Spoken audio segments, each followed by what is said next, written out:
भारत के केंद्रीय मंत्री, भारतीय जनता पार्टी के नेता श्री रविशंकर प्रसाद जी मौजूद हैं। मैं आदरणीय रवि जी से कहूंगा कि वो आज प्रेस वार्ता को संबोधित करें। आदरणीय रवि जी। मित्रों, आप सबों को नमस्कार। आज एक बहुत महत्वपूर्ण मामले पर ये पार्टी की ओर से प्रेस में कर रहा हूं। डॉक्टर पात्रा भी साथ में हैं।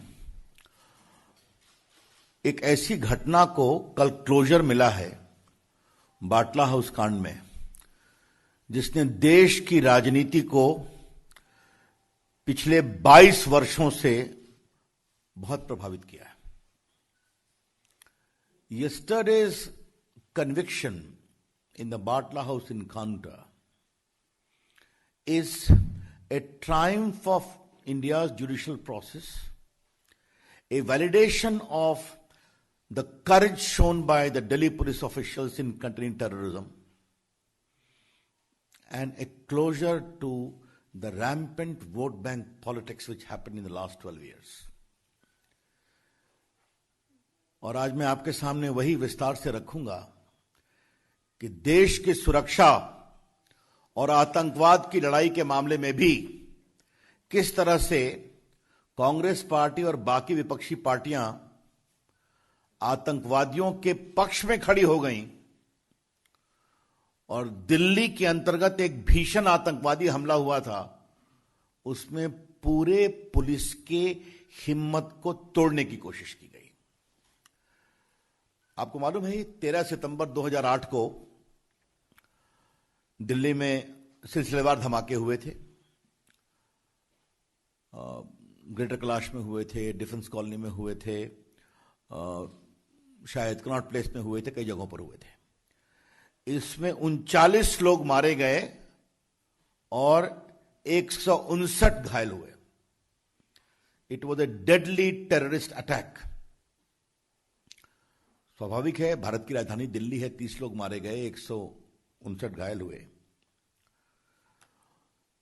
जब दिल्ली पुलिस को मालूम हुआ कि इसमें इंडियन मुजाहिदीन के लोगों ने यह काम किया है, तो उनको तलाश में लगे हुए थे और उनको मालूम हुआ कि जामिया नगर के पास बाटला हाउस में वो छुपे हुए हैं, तो पुलिस प्लेन ड्रेस में वहां कार्रवाई करने गई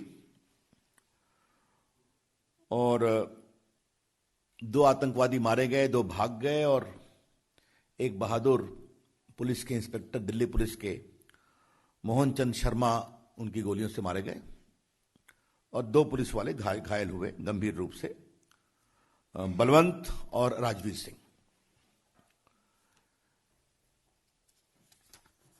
अब कोर्ट ने क्या माना है कल के फैसले में, जिसमें उन्होंने आरिज खान को दोषी पाया है कि भारत की एकता और अखंडता पर हमला था, यह आतंकवाद की घटना थी और लगभग 100 गवाहों की गवाही और इलेक्ट्रॉनिक एविडेंस के आधार पर उन्होंने पूरे इस घटना को सही पाया है। इलेक्ट्रॉनिक एविडेंस में वॉइस सैंपल है, बाकी जो डिजिटल रिकॉर्ड्स होते हैं वो सब है, उसके विस्तार से मैं जानना नहीं चाहूंगा।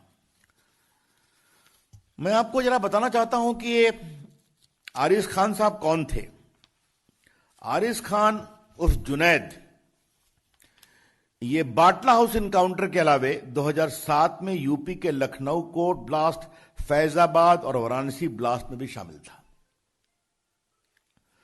साल 2008 में दिल्ली, जयपुर, अहमदाबाद और यूपी के अदालतों में जो धमाके हुए थे, उसके मुख्य साजिशकर्ता का नाम आरिज था। इन सभी धमाकों में 165 लोगों की जानें गई और 535 लोग घायल हुए। In fact, I can very safely say that Ariz Khan was a serial terrorist and a killer. Delhi में 30 लोग और बाकी जगह 165 लोग और उसके इंडियन मुजाहिदीन संबंध थे। और आपको मुझे बताते हुए कभी पीड़ा होती है कि इसको 2018 में नेपाल से पकड़ा गया, तब यह ट्रायल हो सका। एक शाहजादा को पहले 2013 में ही सजा मिली थी और इसको पकड़ा तभी गया सघनता से जब नरेंद्र मोदी की सरकार आ गई। ये इंपॉर्टेंट जानना है। अब हम इसको एक विषय इसलिए कहना जरूरी है कि उस समय मैं राज्यसभा में विपक्ष का उपनेता था अपनी पार्टी का, अरुण जी थे, बाकी लोग थे। मतलब मुझे आपसे कहने में कोई शंका नहीं है कि दिल्ली पुलिस के कई लोगों ने हम लोगों से परोक्ष संपर्क किया कि हमें बचाइए, हमें ही हमलावर बताने की मुहिम चल पड़ी है। हम देश की सुरक्षा के लिए क्या करें? आपने सलमान खुर्शीद का वक्तव्य सुना होगा कि सोनिया गांधी को मालूम हुई इस हमले के बारे में और 2 लोग आतंकवादी मारे गए तो आंखों में आंसू उनके आए थे।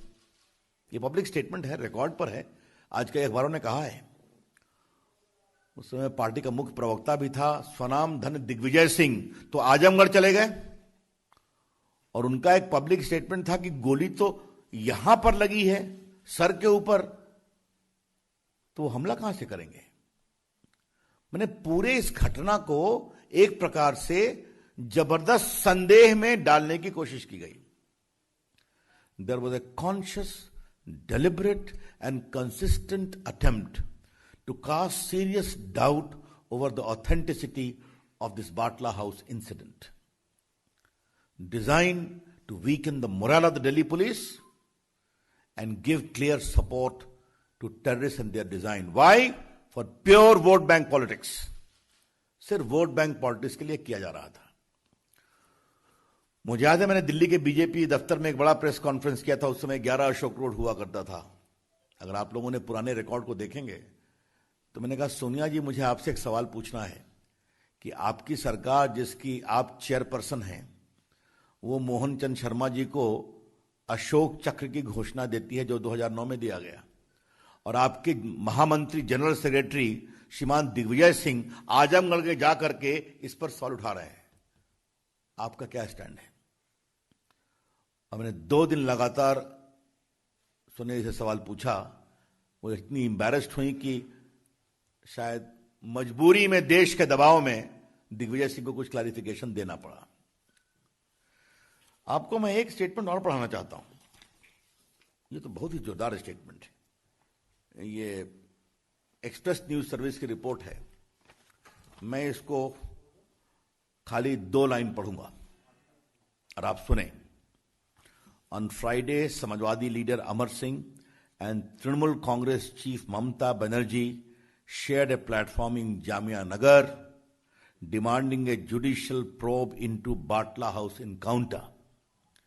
That was a fake encounter, and if I am proved wrong, I will stop practicing politics. I demand a judicial inquiry, Mamta asserted amid cheers from the audience.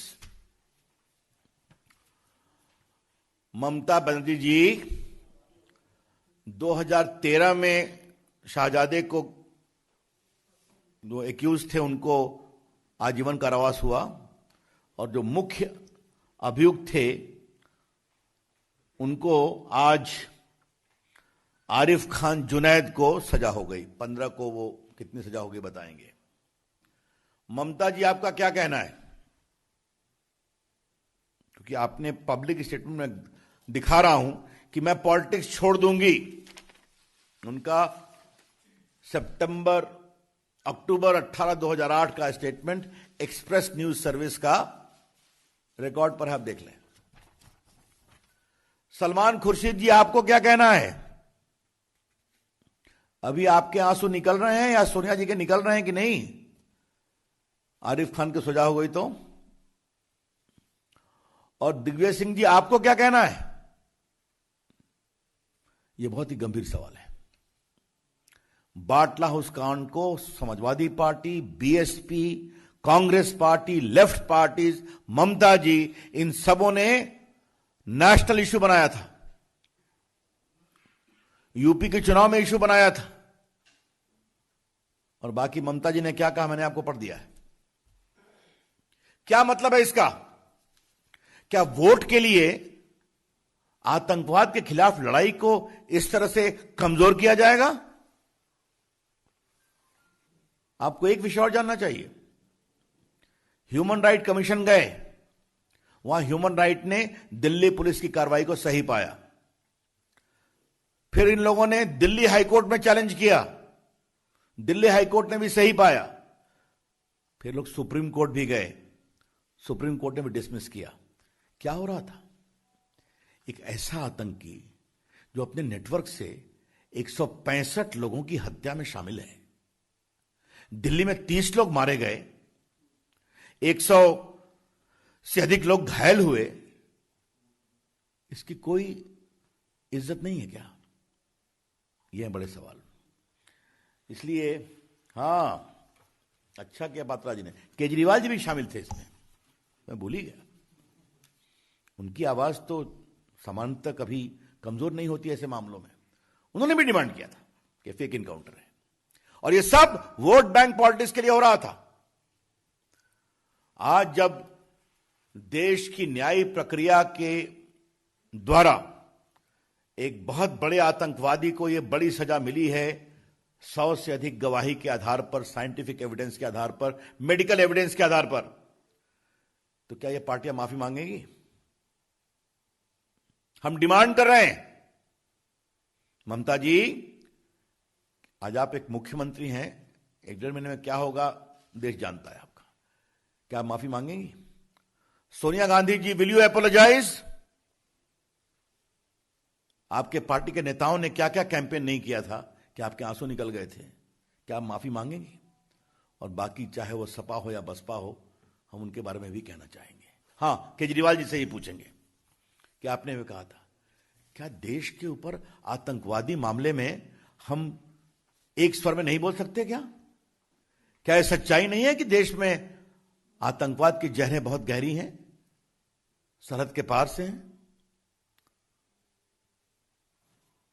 मैं एक बात आज बहुत गंभीरता से पार्टी के फोरम से मांग कर रहा हूं, इन पूरे अभियान से दिल्ली पुलिस के हौसले में कितनी कमजोरी हुई आतंकवाद से निपटने में, इसकी जांच होनी चाहिए, और जांच होकर के देश के सामने बताना चाहिए। हमको मालूम है उस समय दिल्ली पुलिस कितनी घबराई हुई थी, ऐसा लगा कि दिल्ली पुलिस को एकदम मर्डर के रूप में दिखाने में, फेक इनकाउंटर के रूप में दिखाने में एक कैंपेन चल पड़ा था। हम जानते हैं उस समय हम लोगों ने सदन में उठाया था। The BJP demands today that a proper inquiry be made, that because of this sustained campaign by vested political interest purely for vote bank politics, what was the impact on the morale of Delhi police in the fight against terrorism? कि अगर Delhi police का एक बहादुर inspector Mohan Chand Sharma मारा जाए, जिसको अशोक चक्र मनमोहन सिंह और सोनिया जी की सरकार ने दिया, उनके नेता पूरी दिल्ली पुलिस के खिलाफ हाथ धोकर पड़ गए, इससे बड़े शर्म की बात कोई हो सकती है क्या? इसलिए आज हमें लगा कि जब निर्णय हो गया है कोर्ट का, तो हम ये डिमांड करेंगे कि ये इंक्वायरी होकर देश के सामने उसको बताया जाना चाहिए। और पीड़ा की बात यह है कि एनएचआरसी की inquiry report, Delhi high court का dismissal validating the encounter, supreme court के डिसमिसल के बाद भी यह कार्रवाई चलती रही आज तक। तो ये वोट बैंक क्या होता है, इसकी एक बहुत ही शर्मिंदगी भरा ये प्रकरण था। तो मुझे लगा कि अब लोग पूछते हैं कि आपके समय में उनमें अंतर क्या है? आतंकवादी घटना कभी भी हो गलत है, निर्दोष लोग मारे जाए कभी भी हो गलत है, लेकिन एक अंतर है, वहां मुंबई हुआ, दिल्ली हुआ, बाकी हुआ। हमारे यहां कोशिश होती है तो सेना को और पुलिस को छूट है और वो प्रिएम्प्टिव तरीके से कार्रवाई कर देते हैं। अब उसका डिटेल मुझे बताने की जरूरत नहीं है। और कभी सरहद पर खुराफात करते हैं तो उरी का जवाब भी होता है और बालाकोट भी होता है, ताकि उनके हौसले कमजोर होते हैं। यह है अंतर। People who ask questions as to what is the difference you have been able to make in the Narendra Modi government, the reply is very simple. Terrorism any day is something to be condemned about. The nation needs to speak in one voice. But the difference is, then Mumbai happened, Delhi happened. Today, if they try, the police is given freedom to undertake preemptive strike, and their conspiracy and their cells are contained. And if they do something, then Uri is the response and Balakot is the response to break their complete backbone. That is the basic difference.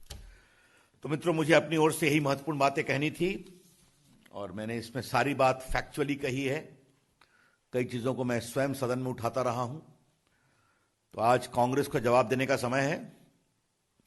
आज vote bank की सियासत करने वालों के जवाब देने का समय है।